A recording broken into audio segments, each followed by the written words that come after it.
어떤 사람이 미국에 와서 운전을 배워서 서툰 운전을 하면서 돌아다니다가 큰 실수를 했습니다. 일방 통행로를 역주행을 하게 됐습니다. 원웨이를 거꾸로 들어갔습니다. 거꾸로 들어가면서 역주행을 하면서도 자기가 역주행을 하고 있다는 사실을 전혀 모르고 한참을 갔습니다. 수많은 차들이 자기를 향해서 오면서 피해가고 브레이크를 밟고 욕을 하고 창문 내리고 손을 흔들고 막 그러고 가는데도 자기가 역주행하는 걸 몰랐습니다. 드디어 경찰이 와서 잡았습니다. 지금 길에 미친 운전사가 하나 지금 몇 마일째 역주행을 하고 있다는 신고를 받고 경찰이 와서 잡았습니다. 경찰이 와서 잡기에 차 옆에 섰습니다. 경찰이 와서 창문을 내리라고 했습니다. 창문을 내리니까 그때 이 운전사가 당황해서 경찰한테 이렇게 얘기했답니다.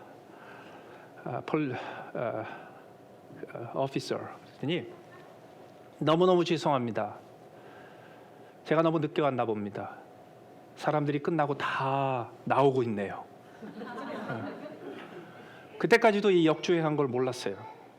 다만 자기가 가고자 하는 그곳에 자기가 너무 늦게 오는 바람에 거기 도착해서 행사를 마친 사람들이 다 이제는 나오고 있는데 자기가 늦게 도착한 줄 알았습니다.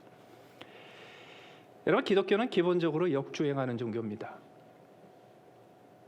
예수를 믿고 거듭나 하나님의 자녀가 된 순간 우리가 깨닫는 것이 있습니다. 내가 그동안에 가던 길이 잘못됐구나. 내가 그동안에 가고 있던 길이 세상의 수많은 사람들과 함께 달리고 걷고 행하고 있던 이 길이 하나님을 떠나서 하나님과 반대 방향으로 가고 있는 잘못된 길이구나라는 것을 깨닫습니다. 그리고 그때 예수님을 믿고 거듭나 하나님의 자녀가 된 순간 회개하며 방향을 바꿉니다. 그럼 세상과 반대 방향으로 가게 됩니다. 기독교가 역주행을 하는 종교가 되는 이유가 있습니다. 그것은 기독교의 복음 때문입니다.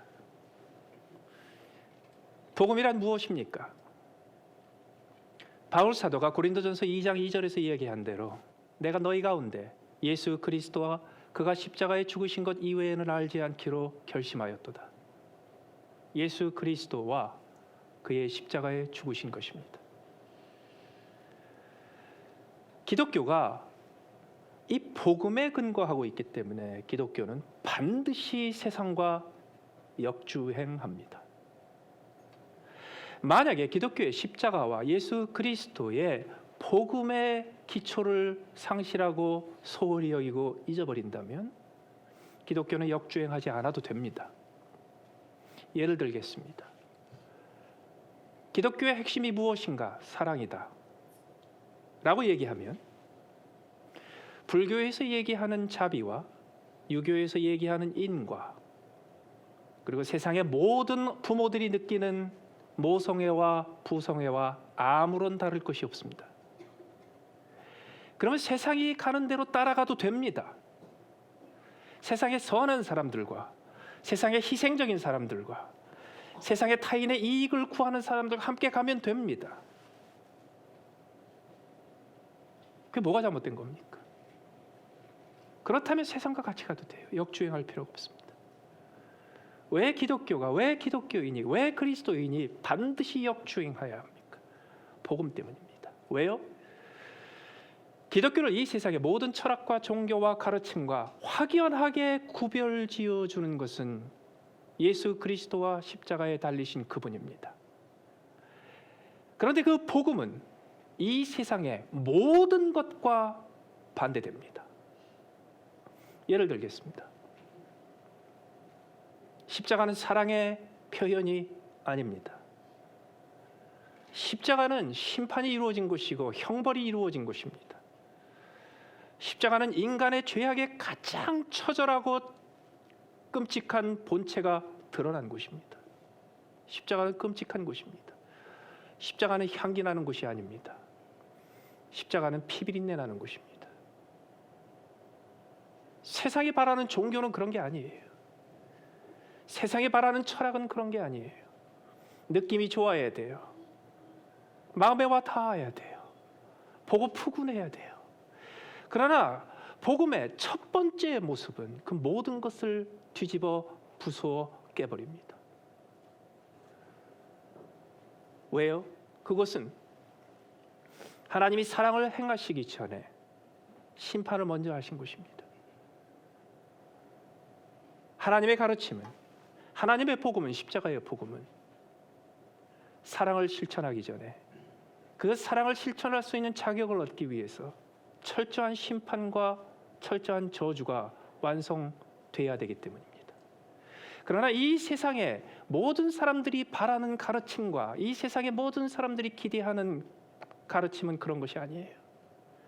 다 덮어두고 다 무시하고 없던 것으로 하고 봐주고 사랑하고 용납하는 것을 바랍니다. 아니에요.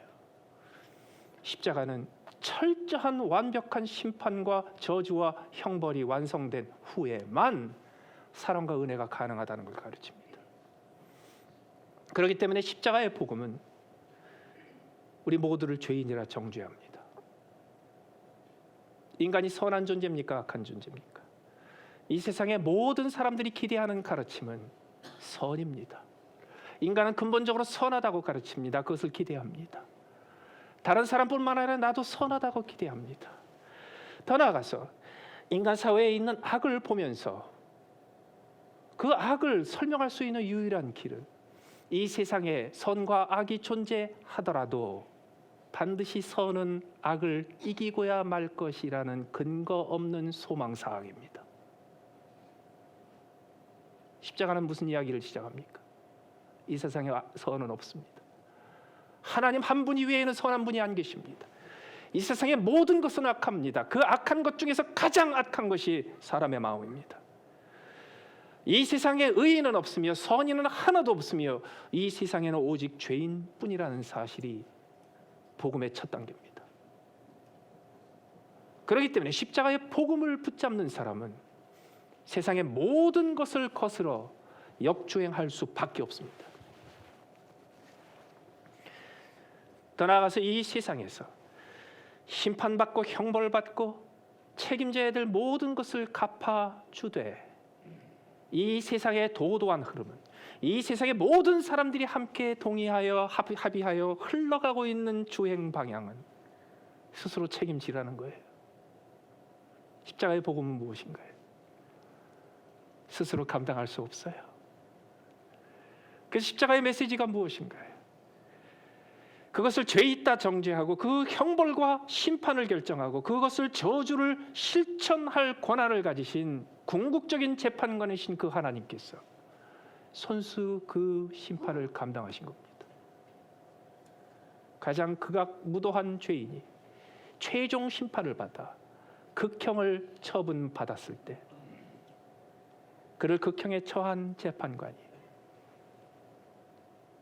그 죄인 대신에 그 극형을 대신 감당하는 게 말이 됩니까? 예수 그리스도와 그가 달리신 십자가를 제외하면 기독교의 모든 가르침은 세상의 흐름과 비슷하게 흘러가는 모습을 발견할 수 있습니다.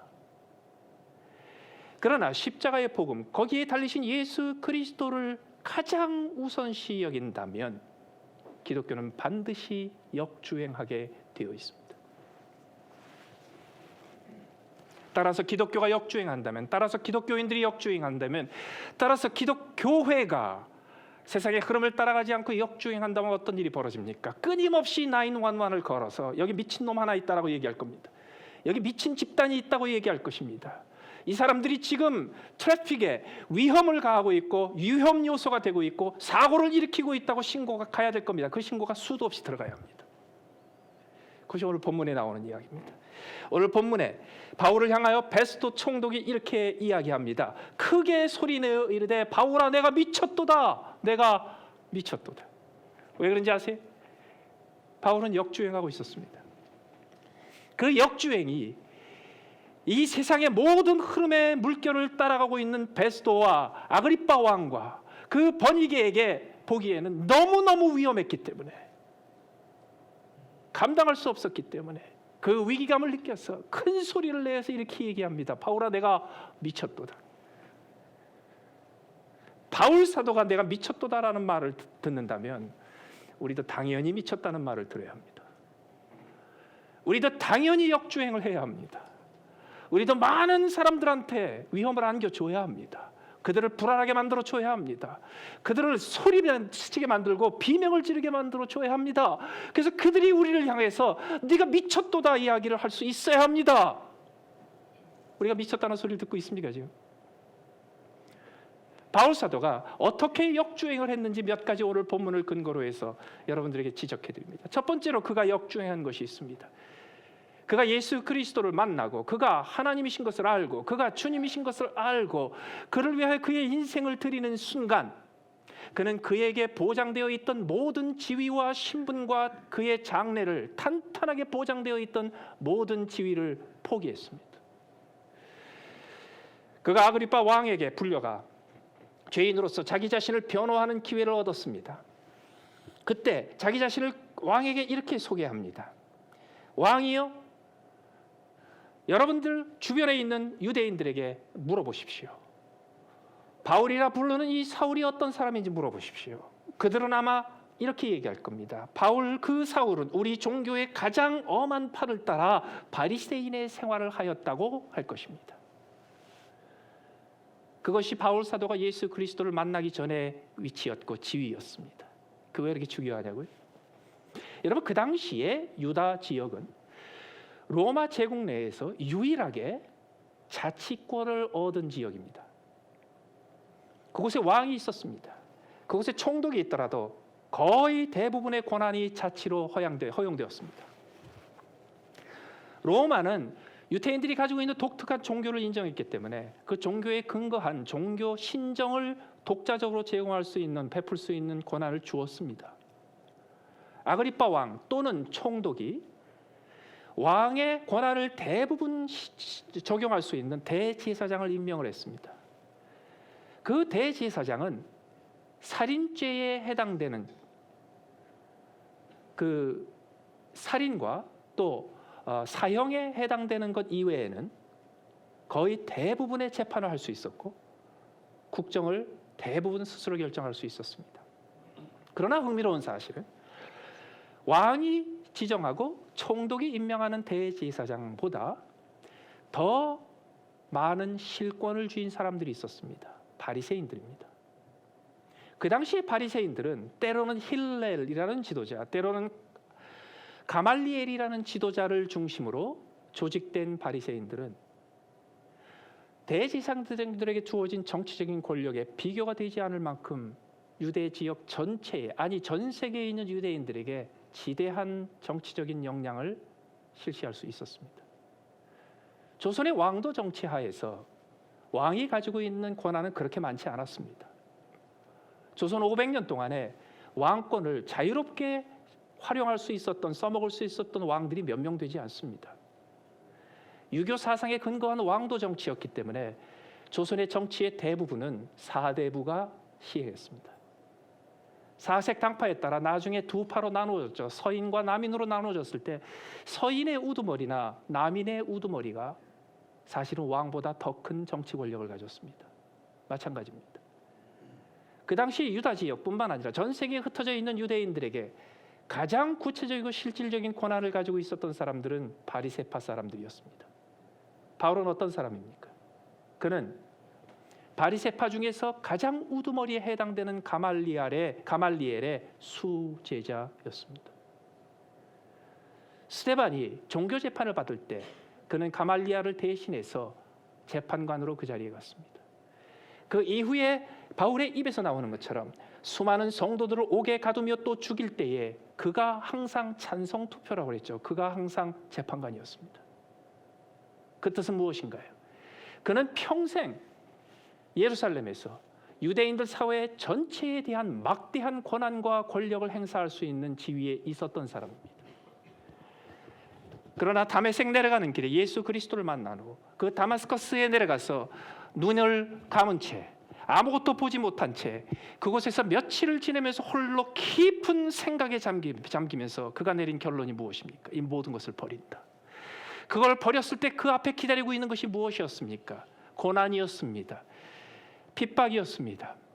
멸시였습니다. 수많은 사람들이 그를 고발했고 고소했고, 그는 껄핏하면 옥에 갇혔고, 그는 껄핏하면 40이 하나 감한 매를 맞았으며, 그는 때로는 시체처럼 성 밖에 버려지기도 했습니다. 그는 굶기를 다반사로 했으며, 그가 병들어서 누웠던 적이 한두 번이 아니었습니다. 왜 그랬습니까? 복음 때문이었습니다. 왜 그랬습니까? 그가 만난 예수 그리스도 때문이었고, 만났던 그 시간에 그를 이방인의 사도로 보내어 복음 때문에 고난받는 종으로 부르셨기 때문입니다. 두 번째로, 그는 세상의 모든 학문을 배설물로 여겼습니다. 오늘 본문에 보십시오. 바울이 이같이 변명함에 베스도가 크게 소리내어 이르되, 바울아, 내가 미쳤도다. 그 다음에 뭐가 나옵니까? 내 많은 학문이 너를 미치게 한다 하니. 어떤 분들은 지금 포스트 모더니즘의 시대를 맞이해서 21세기를 맞이해서 특별히 젊은 사람들한테 복음을 전하고, 그리고 비기독교 문화권의 복음을 전하는 게 너무도 어렵습니다라고 얘기해요. 여러분, 지금이 어려운 줄 아세요? 그때가 훨씬 더 어렵습니다. 훨씬 더 어렵습니다. 지금 바울 사도는 누구 앞에 서 있습니까? 세 사람 앞에 서 있습니다. 베스도 총독과 아그리빠 왕과, 그리고 아그리빠 왕의 부인 역할을 하고 있었던 버니게 앞에 서 있습니다. 그 세 사람은 어떤 사람입니까? 아그리빠 왕은 아그리빠 헤롯 대왕의 손자입니다. 그는 일찍이 자기 아버지가 통치하던 시대에 그가 로마에 대해서 불온한 생각과 불온한 정책을 펼쳤기 때문에 로마에 일찍이 어렸을 적에 볼모로 잡혀가 있었습니다. 어린 시절, 청년 시절을 로마에서 교육받고 자랐습니다. 그러나 그는 유대인이기 때문에 유대인의 말씀과 구약 성경과 전통에 대해서 잘 알고 있었던 왕입니다. 지금 유대에 다시 돌아와서 왕으로 통치하고 있습니다. 유대인의 왕조 중에 마지막 왕입니다. 그 다음에 베스도는 어떤 사람입니까? 그에 대한 기록이 많지는 않지만 그가 잘 알려진 것은 행정력이 뛰어났던 사람입니다. 정치력이 뛰어났던 사람입니다. 아마도 그는 아주 일찍이부터 자기 아버지 옆에서 티네이저 때부터 정치를 배웠고 행정을 배웠을 겁니다. 전형적인 로마 스타일의 엔지니어 스타일로 행정가로 키웠던 사람입니다. 그런 과정에서 로마의 모든 법에 정통했고, 로마의 모든 제도에 정통했고, 로마가 근거로 하고 있었던 그리스 문화에 정통했던 사람이었을 것입니다. 버니게는 어떤 여자입니까? 헤롯 대왕의 손녀딸입니다. 공주로 컸습니다. 여러 차례 이혼과 결혼을 반복했던 여자입니다. 호화로운 세왕에 익숙했던 사람입니다. 명품만 따라갔던 사람이고, 그리고 조금이라도 자기에게 더 화려한 삶을 안겨줄 남자가 있으면 즉각 이혼하고 새로운 남자를 따라갔던 여자입니다. 이 세 사람 앞에서 바울 사도가 복음을 전하고 있습니다. 쉽겠어요? 어렵겠어요? 그 중에 한 사람을 상대해도 어려운데 세 사람의 전혀 다른 배경과 전혀 다른 인생을 산 사람을 놓고 설교를 하고 복음을 얘기해야 합니다. 쉽겠어요? 어렵겠어요? 그렇기 때문에 여러분, 사도행전 26장을 읽으십시오. 사도행전 26장을 공부하십시오. 사도행전 26장을 연구하십시오. 사도행전 26장은 그 당시 로마 시대에 최고의 지식, 최고 수준의 수사학을 자랑하고 있는, 지금 아직도 인류가 가지고 있는 로마의 최고의 수사학의 본문 중에서도 손꼽히는 수작 중에 하나입니다. 다 나와 있습니다. 어떻게 바울 사도가 그들을 설득했는지, 무슨 근거로 그들을 설득했는지, 그것이 어떻게 그들에게 먹혔는지, 그들에게 왜 이런 접근을 했는지 다 나와 있습니다. 열심히 공부하십시오. 목사님, 저는 그거 공부할 수준이 안 됩니다. 그러면요, 빨리 그거 공부한 사람들 바울처럼 보내십시오. 왕 앞에 보내고, 총독 앞에 보내고, 학자들 앞에 보내고, 이 세상의 권력자들 앞에 보내고, 이 세상의 영향력을 가진 사람들한테 보내십시오.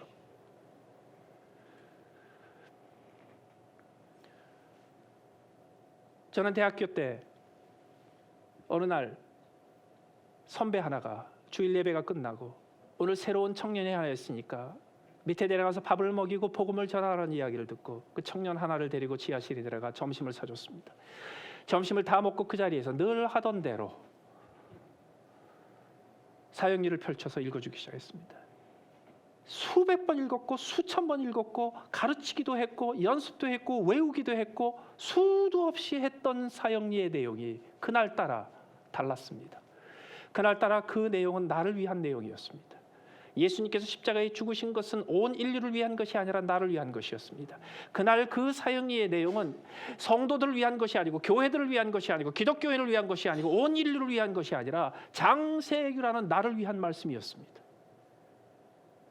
그에게 예수님을 영접하겠느냐고 묻고 그가 영접하겠다고 했을 때 그가 영접하는 기도를 할 수 있도록 도와주는 그 시간에 저도 마음속으로 예수님을 영접했습니다. 그때 처음으로 예수 그리스도와 그가 십자가에 죽은 것이 나를 위한 것이라는 사실을 깨달았습니다. 그날부터 달라졌습니다. 달라졌던 이유가 있습니다. 그날 제가 받았던 충격 때문입니다. 왜요?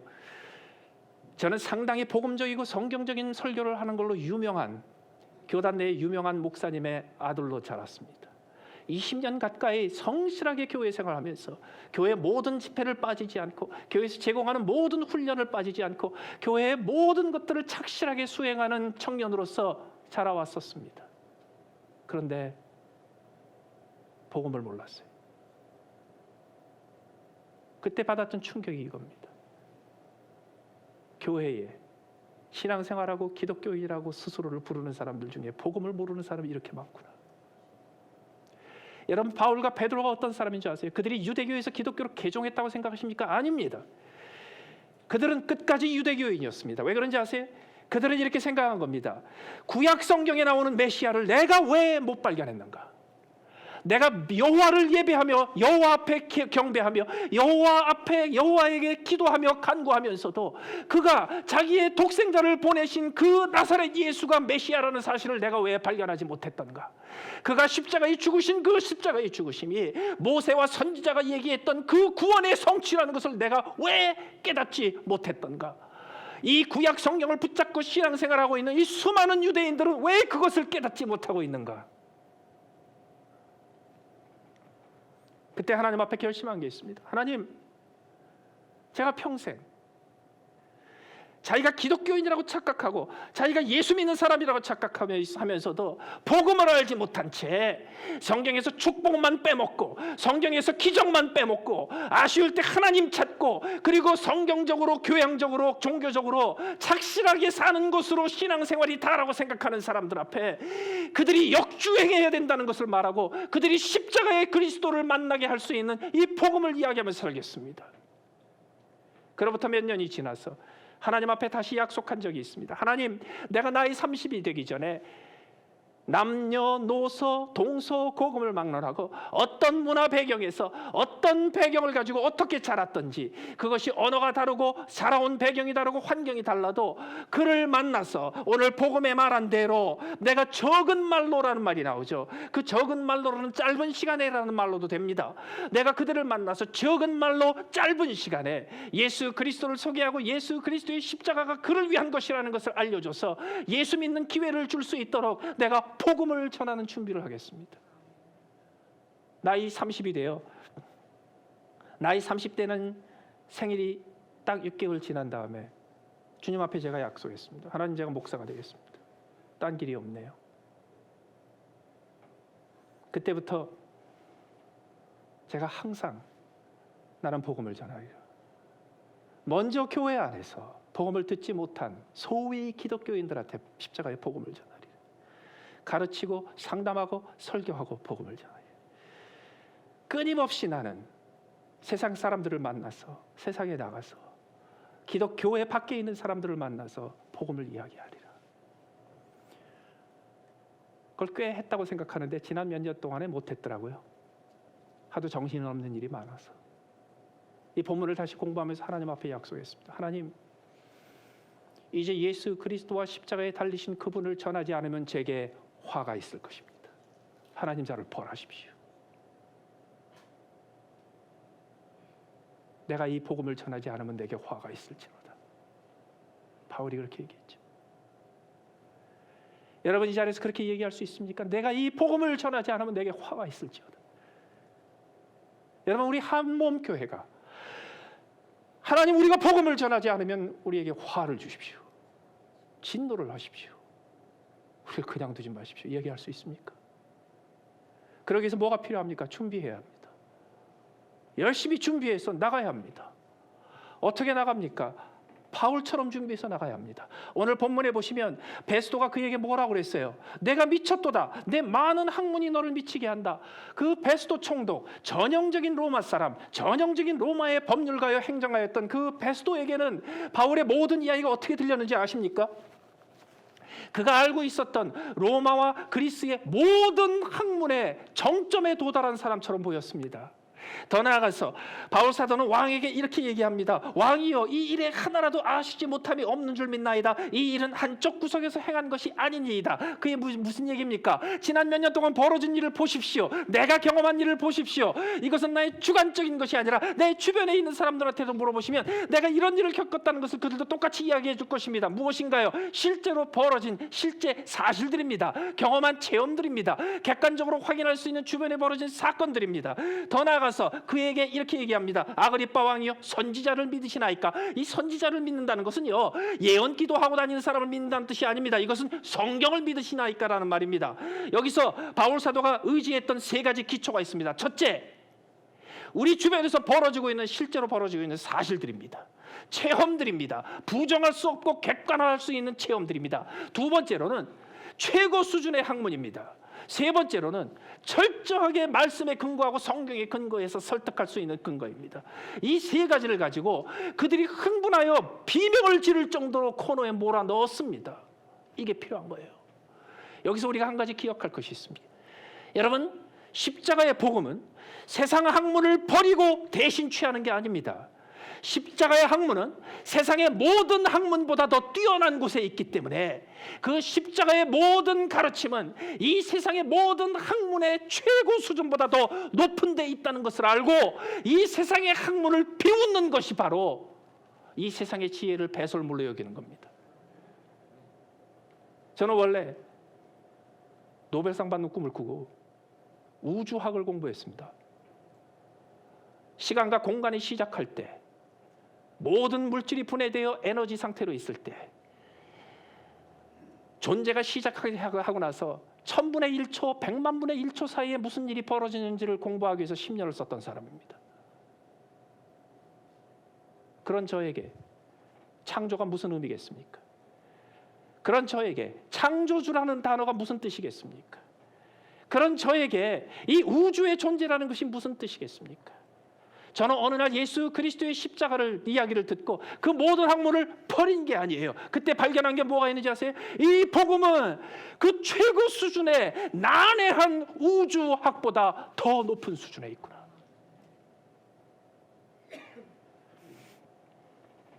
바울이 보여준 게 그거예요. 과감하게 세상의 학문을 배설물로 여길 수 있었어요. 거기에 연연하지 않았어요. 세 번째가 있습니다. 바울 사도는 그 세파에 흔들리지 않았습니다. 세상의 풍조에 흔들리지 않았습니다. 무슨 얘기인지 아세요? 오늘 본문에서 나오는 세 사람이 등장합니다. 바울 사도 앞에 여러 사람이 서 있었지만 그 가운데 앉아 있었던 주빈이 있었어요. 세 사람의 메인 게스트가 있었어요. 그 사람이 누구냐면 아그리빠 왕과 베스도 총독과 버니게입니다. 그런데 이 버니게가 어떤 여잔가? 아그리빠 왕의 누이입니다. 그런데 이 누이가 이미 2번 이혼하고 그리고 또 결혼한 후에 자기 친 남자 동생하고 같이 살고 있었어요. 그래서 온 나라가 시끄러웠습니다. 그래서 그때 유대인들이 모였다 하면, 유대인들이 저녁 식탁에 앉았다 하면, 유대인들이 어디 모임에 둘러 앉았다 그러면 그때 핏대를 올리면서 막 떠들었던 얘기가 뭔지 아세요? 어떻게 아그리빠 왕이 자기 친누이와 함께 살 수 있냐, 이거였어요. 저 2학년 때 박정희 대통령이 돌아가시고 3학년 때 5.18이 나고 5.50이 시작됐습니다. 그때 새로운 정권의 기독교적인 지지를 얻으려고 끊임없이 조찬 기도회를 했습니다. 조찬 기도회를 초청받은, 기도하기 위해서, 설교하기 위해서 초청받은 목사님들이 있을 때마다 주변의 목사님들이 끊임없이 그들에게 이렇게 얘기했습니다. 가서 하나님의 뜻을 전해주십시오. 가서 백성의 뜻을 전해주십시오. 그들이 지금 무엇인가 심각하게 잘못하고 있다는 것을 깨닫게 해주십시오. 그때 안 그랬을까요? 바울 사도가 아그리빠 왕 앞에 갔을 때, 거기에 버니게가 와서 앉아있을 거라는 걸 들었을 때 주변에 의식이 있고 깨우침이 있는 사람들이 바울에게 그런 얘기 안 했을까요? 가서 그들이 행하고 있는 일이 얼마나 잘못됐고 얼마나 심각한 불륜이며 그것이 얼마나 큰 죄악인지를 좀 깨닫게 해서 하나님을 두렵게 해주십시오. 바울 사도는 거기 가서 그들이 저지르고 있는 불륜에 대해서 한마디도 하지 않습니다. 왜 그런지 아세요? 불륜보다 더 중요한 게 있어. 지옥 가는 게 더 중요해요. 종종 우리는 의로운 그리스도인이 되기 위해서, 선한 그리스도인이 되기 위해서, 거룩한 그리스도인이 되기 위해서 그리스도와 그리스도의 십자가를 망각합니다. 우리는 의로운 사람이 되기 위해서, 우리는 지금 한 사람의 죄인이 구원받아 천국 가야 된다는 사실을 잊어버리고 있습니다. 그곳에 가서 바울은 딴 얘기하지 않았어요. 그 추잡하고 불결한 인생을 살고 있는 그들에 대해서 한마디도 하지 않았어요. 왜요? 그 불결하고 추잡한 그들의 불륜의 삶보다 더 심각한 문제가 있습니다. 불신의 문제입니다. 그리스도를 알지 못하는 문제입니다. 세상 세파에 끌려가지 않았습니다. 끝으로 바울 사도는 자기의 선택에 대해서도 연연하지 않았습니다. 마지막에 어떤 일이 벌어졌습니까? 왕과 총독과 버니게와 그 함께 앉은 사람들이 다 일어나서 물러가 서로 말하되 바울 사도를 보냈어요. 바울 사도 거기 왜 갔습니까? 이제는 사형을 받을 수 있을 만한 죄를 지은 죄인을 불러다가 왕이 직접 신문을 하는 자리에서 그에게 스스로를 변호할 기회를 줬습니다. 그때 바울 사도는 자기를 변호하는 말은 한마디도 하지 않습니다. 그리고 그에게 주어진 모든 기회를 사용해서 바울 사도가 했던 이야기가 무엇입니까?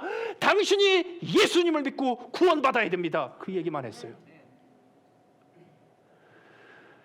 할 말 다 했냐? 다 했다고 해서 보냈습니다. 그리고 그 자리에 나왔던 사람들이 뒷방으로 가서 심각하게 의논을 했습니다. 거기서 내린 결론이 있었어요. 이 사람은 사형이나 결박을 당할 만한 행위가 없다. 아그리빠 왕이 총독에게 말합니다. 이 사람이 만일 가이사에게 상소하지 않았다면 지금 이 자리에서 당장 나는 이 사람 풀어줄 수 있다. 그때 거기에 모였던 사람 중에서 바울을 걱정하고 있었던 사람이 없었겠습니까? 바울한테 가서 얘기했겠죠. 당신이 지금이라도 가이사에 대한 상소를 포기하면 당신 풀어준답니다. 바울이 취소했어요, 안 했어요? 상소를 취하했습니까, 안 했습니까? 안 했어요. 지금은 우리가 2000년 지나서 그게 잘한 일이라고 생각하지만 그때 그게 잘한 일입니까? 아니에요. 그때 바울이 얼마나 헷갈렸겠습니까? 상소를 취하해야 되는지 취하하지 말아야 되는지, 하나님 앞에 기도를 해야 되는지. 저는 하나님 앞에, 주님 앞에 기도해도 하나님께서 별로 얘기 안 하셨을 것 같아. 왜 그런지 아세요? 바울 사도는요, 상소를 취하건 안 하건 하나도 중요하지가 않아. 뭐가 더 중요해?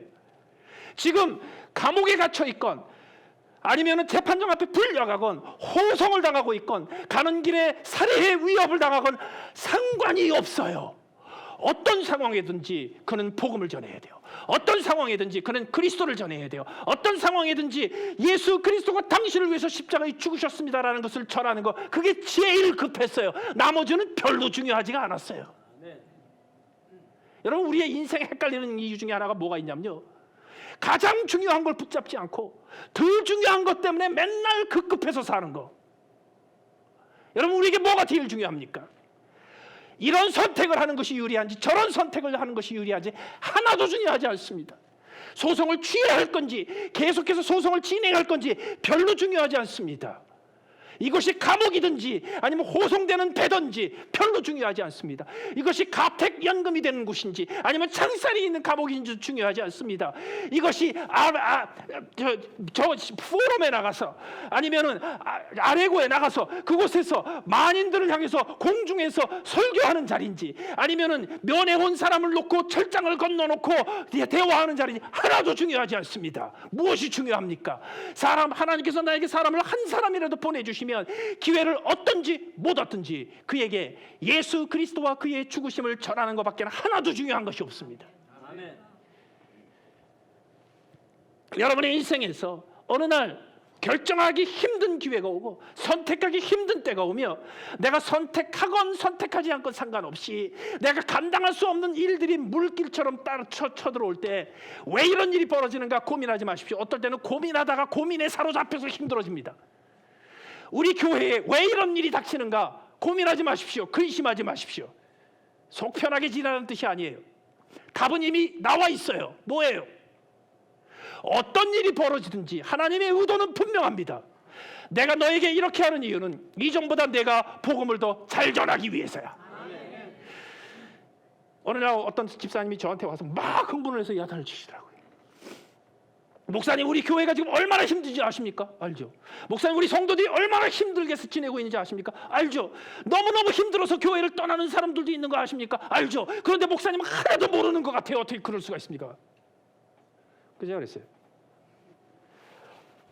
어느 날 아버지한테 둘째 아들이 와서, 아버님, 큰형님이 사고 쳐가지고서 지금 엄청나게 다쳐서 지금 폭행죄로 잡혀가지고서 감옥에 들어가가지고서 지금 이 추운 날 그 감옥에서 떨고 있는데 어떻게 아버지는 그 큰아들 우리 형의 그 고통에 대해서 이렇게 반응도 없고 무감할 수 있습니까? 그게 자식이 할 소리입니까?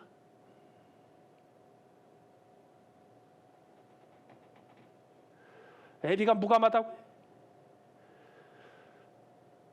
왜 꼭 참고 그냥 가는지 아세요? 어떤 일이 벌어지든지 하나님의 의도는 분명합니다. 이전보다 더 넓게 더 열심히 복음 전하라고. 이전에 하지 못했던 것 이제 하라고. 이전에 예수 그리스도와 그 십자가에 죽으신 것에 대해서 소홀히 했던 거 이제 더 열심히 하라고. 제 아들이 피츠버그에 있는 바람에 자주 걔 때문에 거기를 왔다 갔다 하는데요. 거기 브리즈우드에서부터 시작해가지고 피츠버그까지 2시간 동안 2시간 반 정도 가는 길이 거기 펜실베니아 턴파이크를 해가지고 거기서 톨로드로 딱 들어가면 거기 피츠버그 거의 다 갈 때까지 한 2시간을 산에 미국에서 최초로 생긴 하이웨이에 인터스테이트 하이웨이에 편도 2차선으로 난 길을 따라서 가야 합니다. 근데 거기를 2시간 반 동안 이렇게 운전하다가 보면 어떤 일이 벌어지냐면요. 어느 순간 내가 이렇게 쓱 추월한 트럭이 하나 있어요. 트레일러 트럭이. 근데 한 2-3분 있으면 얘가 또 나를 뒤에서 쓱 추월을 해.